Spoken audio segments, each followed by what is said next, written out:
नमस्ते दोस्तों, आप सभी का स्वागत है अपने इस चैनल पे। मेरा नाम समर खौंडे और दोस्तों आज आपके लिए लाए एक नया topic, secure saving options versus LIC. जी हाँ दोस्तों, हम लोग ये वीडियो में देखेंगे कि कौन से सिक्योर सेविंग के ऑप्शंस होते हैं और उसके सामने एलआईसी कैसे बेहतर हो सकती है ना। तो ये ऑप्शंस के हम लोग सीरीज आपके लिए लेके आए हैं कि सिक्योर्ड ऑप्शंस जो है अवेलेबल किसी व्यक्ति के पास, उसके सामने एलआईसी कैसे बेहतर हो सकती है, एक अच्छा विकल्प हो सकता है। उसके लिए हम लोग पूरी आपकी सीरीज लेके आ जाएंगे। हम एक एक सिक्योर्ड ऑप्शंस यहाँ पे डिस्कस करेंगे, कंपेयर करेंगे और आप इसकी मदद से आप अपना डिसीजन ले सकते हैं। तो चलो दोस्तों स्टार्ट करते हैं। फर्स्ट ऑप्शन जो है हमारा fix deposit, that is FD. हर कोई व्यक्ति फिक्स डिपॉजिट करता है अपने अपने बैंक में, है ना। तो पहले जानते हैं कि ये फिक्स डिपॉजिट होता क्या है ना, एफडी होती क्या है। दोस्तों एक सिंपल भाषा में आपको बोलूँ तो एक पर्टिकुलर टाइम पीरियड होता है जिसके लिए हम लोग एक टेनर जिसको बोलते हैं। एक इंसान अपनी कुछ अमाउंट बैंक में जमा करता है कुछ समय के लिए, जिसके ऊपर बैंक उसको इंटरेस्ट देती है ना। और पर्टिकुलर फिक्स टाइम खत्म होने के बाद में वो बैंक वो इंसान को जो भी अमाउंट की होगी वो इंटरेस्ट के साथ में, ब्याज के साथ में, वो पर्टिकुलर टेनर खत्म होने के बाद में वापस कर देता है ना। एक पीरियड खत्म होने के बाद में, पीरियड अलग अलग हो सकता है, 3 महीने से लेकर 1 साल, 6 महीना, 3 साल, 5 साल, 10 साल, है ना, हो सकता है अलग अलग।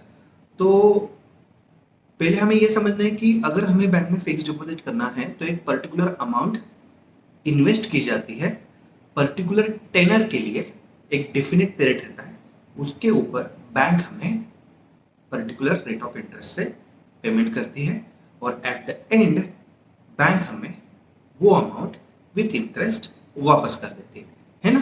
तो इसको एक टर्मिनोलॉजी में बोलते हैं कि भाई फिक्स डिपॉजिट कैसे काम करता है, वो हमने अभी देखा।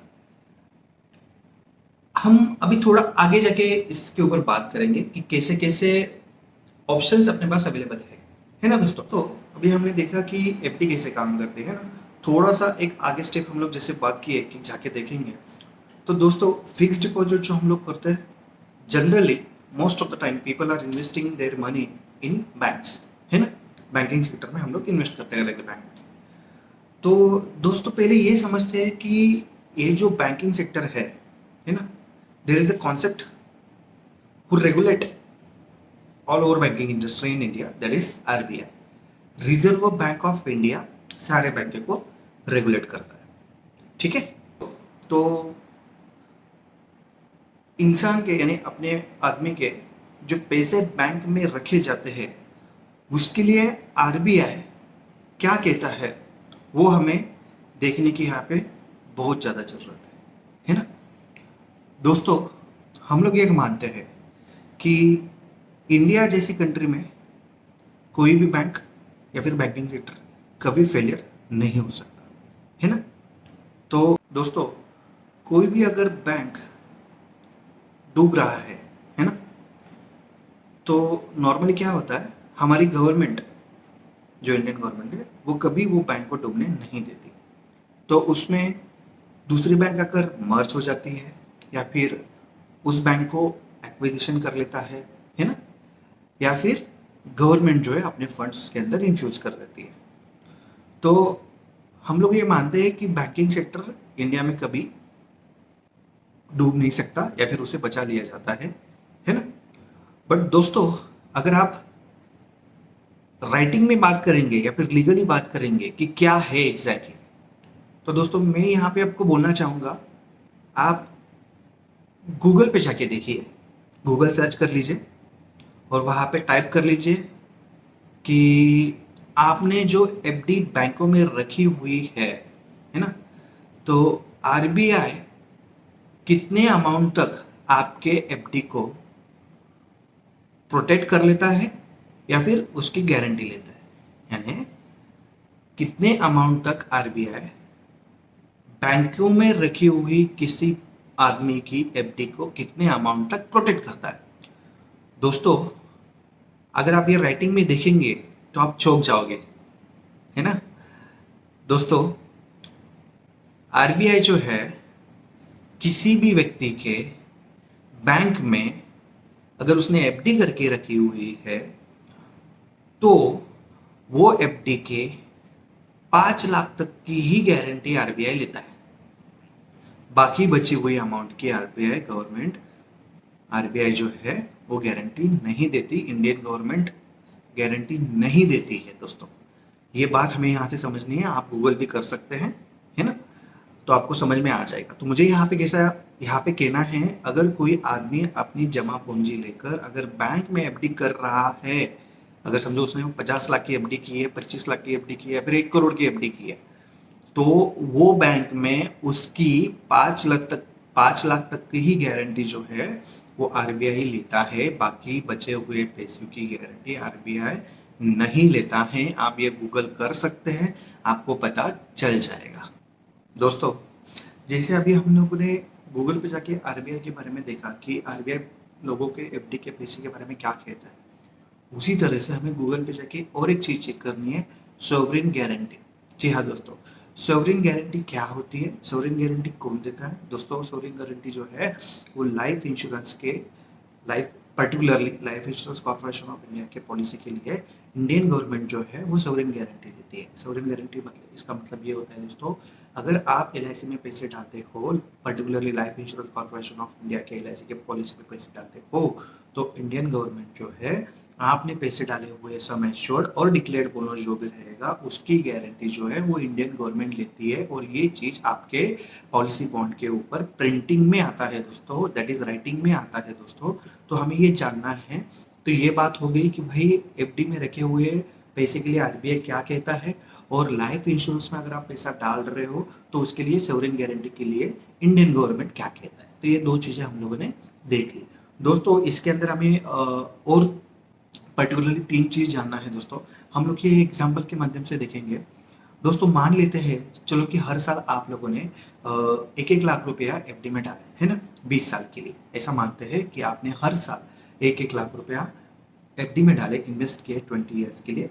तो 1 साल का 1 लाख माने 20 ईयर्स का 20 लाख रुपया, है ना दोस्तों, ठीक है। तो सेम आप वो 1-1 लाख रुपया life insurance corporation of India उसके अंदर भी डालते हो, है ना, 1-1 लाख रुपया, दैट इज फॉर 20 ईयर्स। तो दोस्तों दोनों में हम लोगों ने देखा कि एफडी में आपने 20 लाख रुपया जमा किया और लाइफ इंश्योरेंस कॉर्पोरेशन एलआईसी के पॉलिसी में आपने 20 लाख रुपया जमा किया। दोस्तों आफ्टर 20 ईयर्स अगर हम लोग इसको कैलकुलेट करके देखेंगे तो अप्रोक्सीमेटली जो current rate of interest FD के ऊपर चल रहा है, जो बैंकिंग सेक्टर में चल रहा है, उसको अगर हम लोग कैलकुलेट करें तो तकरीबन ये अमाउंट जो है आपकी एफडी में डाली हुई जो अमाउंट है वो बनती है 43 लाख रुपीज आफ्टर 20 ईयर्स, ठीक है। और सेम चीज अगर आप life insurance corporation of policy उसके एलआईसी के पॉलिसी में अगर 1 लाख रुपीज डिपॉजिट करते हो तो वो अमाउंट तकरीबन बन जाती है 40 लाख रुपए, है ना। तो एफडी में जो है वो 43 लाख रुपीज बनता है, और लाइफ इंश्योरेंस पॉलिसी की जो पॉलिसी में आप इन्वेस्ट करेंगे उसके अंदर वो 40 लाख रुपीज बनता है। तो दोस्तों अभी इसके अंदर हमें ये देखना है, इवन दो अगर आपको 3 लाख रुपया एफडी के अंदर अगर आपको 20 साल के बाद में ज्यादा मिल रहा है, तो ये 3 लाख के डिफरेंस के लिए एग्जैक्टली वो हम लोग डिफरेंस देखेंगे कि ये 3 लाख रुपए जो आपको ज्यादा मिल रहा है एफडी के केस में, अगर आप ये सेम चीज अगर इंश्योरेंस में डालते हो, लाइफ इंश्योरेंस कॉर्पोरेशन में के अंदर डालते हो, जैसे हम लोगों ने ऑलरेडी पहले डिस्कस किया कि आरबीआई अपने एफडी के बारे में क्या बोलता है ना, और जो सॉवरेन गारंटी है जो इंडियन गवर्नमेंट जो है वो उसके गारंटी के बारे में क्या बोलता है एलआईसी के पॉलिसी के बारे में, वो भी हम लोगों ने देखा। तो हमें ये दोस्तों ये देखना है कि ये 3 लाख का जो डिफरेंस है, ये 3 लाख के डिफरेंस के लिए हमें 2 चीजों के ऊपर ध्यान रखना है ना। 2 चीजों यानी मैच्योरिटी अमाउंट जिसके ऊपर हम लोग बात करेंगे, और दूसरा एडिशनल बेनिफिट क्या मिलता है ये हम उसके ऊपर बात करेंगे, ठीक है दोस्तों। तो चलो स्टार्ट करते हैं। नाउ मैच्योरिटी अमाउंट के बारे में हम लोगों ने देखा दोस्तों कि चलो दोनों में, एक एफडी में 43 लाख रुपीज मिल रहा है और एलआईसी के अंदर दोस्तों हमें 40 लाख रुपीज अप्रोक्सीमेटली मिल रहा है। तो दोस्तों जैसे अगर मैं इसको एग्जाम्पल की नज़र से देखूं दोस्तों, मान लेते हैं कि एक व्यक्ति ने 2 साल 3 साल 1-1 लाख रुपया एफडी में जमा करता रहा, है ना। 1 लाख डाला, वापस 1 लाख डाला, दूसरे साल, तीसरे साल वापस 1 लाख डाला। पर दोस्तों अगर समझो कुछ मिस हैपनिंग हो जाती है दोस्तों उसके साथ में, वो व्यक्ति के साथ में, है ना, वो नहीं रहता समझो, तो वो केस में हमें ये जानना है कि वो जो फाइनेंशियल इंस्टीट्यूशन रहेगी वो, या फिर वो जो बैंक रहेगी, है ना, तो वो बैंक वो फैमिली को या फिर वो नॉमिनी को, उनके घर वालों को क्या पैसा दे सकती है ना। तो इस केस में क्या होगा, समझो अगर उसने 2 साल एफडी डाली हुई है, 1-1 लाख रुपए डाला हुआ है, तो बैंक ज्यादा से ज्यादा क्या करेगा, उसके ऊपर जो रेट ऑफ इंटरेस्ट होता है, समझो 8% पकड़ लो, आप 6% पकड़ लो, जो भी है, तो 1 लाख के ऊपर 8,000 रुपया, दूसरे 1 लाख के ऊपर 8,000, ऐसा कुल मिला के जो भी अमाउंट बनती है 2,17,000 18,000 रुपया जो है, वो 2 साल के बाद में वो बैंक जो है वो घर वाले को दे देगी। दोस्तों, अभी हमें ये समझना है कि life insurance corporation of India, अगर समझो इसी केस में अगर वो बंदा नहीं रहता है, तो वो केस में life insurance corporation of India यानी एलआईसी क्या करती है। तो दोस्तों, इसके अंदर मेनली तीन चीज एलआईसी पहले करती है। इसके अंदर पहला, आगे के आपके, जैसे अगर वो बंदा 20 साल के लिए अगर इन्वेस्ट कर रहा है और दूसरे साल ही अगर ये घटना हो जाती है, तो बाकी के आगे के 18 साल के सारे प्रीमियम एलआईसी पॉलिसी माफ कर देती है, ठीक है, वे ऑफ कर देती है। ये पहला बेनिफिट करती है। दूसरा बेनिफिट जो है, वो फैमिली को एलआईसी पॉलिसी सपोर्ट करती है। सपोर्ट इन द सेंस, वो बंदे ने जो पॉलिसी ली होगी, सपोज इस केस में उसको एलआईसी पॉलिसी जो है, एलआईसी कंपनी जो है, वो 1.5 लाख रुपया वो फैमिली को उनके बच्चों को एजुकेशन करने के लिए है, या फिर उनका जो भी आगे का फ्यूचर प्लानिंग जो रहेगा उसके लिए 1.5 लाख रुपया हर साल 18 साल दोस्तों, वो बंदे ने जो प्लानिंग करके रखी हुई है, every year life insurance corporation of India वो फैमिली को 1.5 लाख रुपया देगी। और तीसरा बेनिफिट जो है दोस्तों, वो इंसान ने, वो व्यक्ति ने जो सपना अपनी फैमिली के लिए देख के रखा था कि 20 साल के बाद में मुझे ये पैसा मेरे बच्चे के एजुकेशन के लिए लगेगा या फिर मेरी बेटी की शादी के लिए लगेगा, है ना, तो वो सेम दोस्तों 40 लाख रुपया जो है वो life insurance corporation of India जो है वो व्यक्ति को देगा। तो दोस्तों, अभी कंपेयर करें तो कैसे करें, कौन से बेनिफिट्स, एक जगह पे बैंक जो है वो आपको 1 लाख 2 साल आपने पैसा डाला, वहां पे 2,16,000 17,000 जो भी ब्याज बनता है, वो बैंक जो है पर्टिकुलर वो फैमिली को दे देगी। और उसके कंपेरेटिवली ही एलआईसी जो है वो 3 बेनिफिट आपको दे रही है। पहले तो आपके प्रीमियम सारे माफ कर रही है, दूसरी आपको आपके बच्चे के एजुकेशन के लिए 1.5 लाख रुपया भी दे रही है, तीसरा आपकी मैच्योरिटी के टाइम पे 20 साल के बाद में आपको 40 लाख रुपया भी दे रही है। तो दोस्तों, अभी ये कंपैरिजन जो है आप देख सकते हैं कि दोस्तों कि कैसे LIC is a better option, है ना, तो ये सारी चीज के लिए।